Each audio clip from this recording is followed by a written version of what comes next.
Les oiseaux, ça vient d'une mythologie typiquement victorienne. On trouve dans Burne-Jones, le peintre pré-raphaélite, on trouve des oiseaux, on trouve de la symbolique qui est vraiment la menace, la mort, la destruction, un danger permanent. Il y a aussi toutes sortes d'influences qui viennent d'un environnement culturel, enfin qui sont finalement aussi une chose qu'un jeune homme anglais de l'époque édouardienne peut ingurgiter comme ça presque sans s'en rendre compte.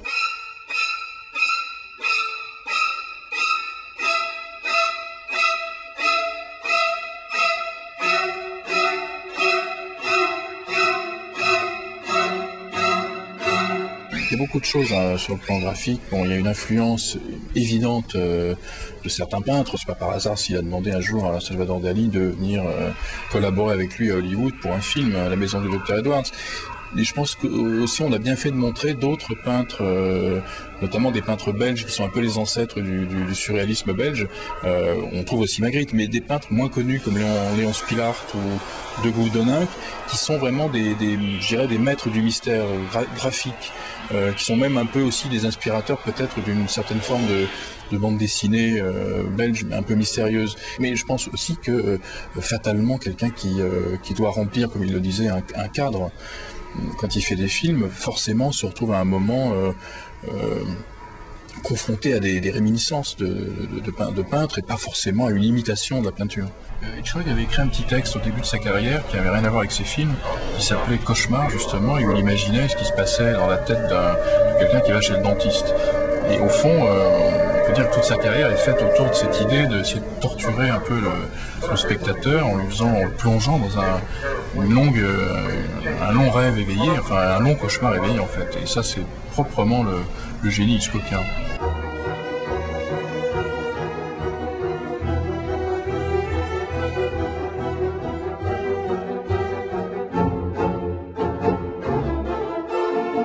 Les gens de ma génération ont été très marqués par un trio étonnant qui est formé d'Alfred Hitchcock, Agatha Christie et Hergé. Et effectivement, on trouve quelquefois dans des interactions, enfin, ou des liens entre ces trois œuvres.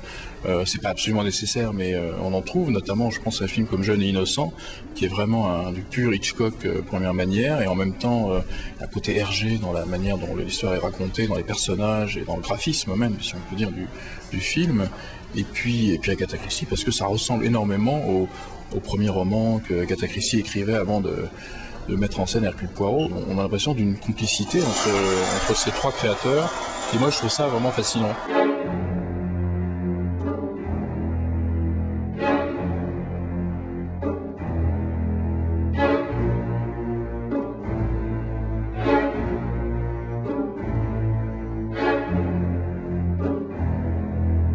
Le thème de la course-poursuite, oui, c'est qu'on retrouve chez Hergé, chez Hitchcock, traduit à mon avis une grande angoisse. Enfin, c'est là où on voit que ces créateurs étaient des gens quand même extrêmement sujets à la peur, profondément. C'est vrai que chez Hitchcock ça se voit, parce que tout tourne autour de la mort, de la peur, effectivement, qui se traduit par des espèces de poursuites terrifiantes.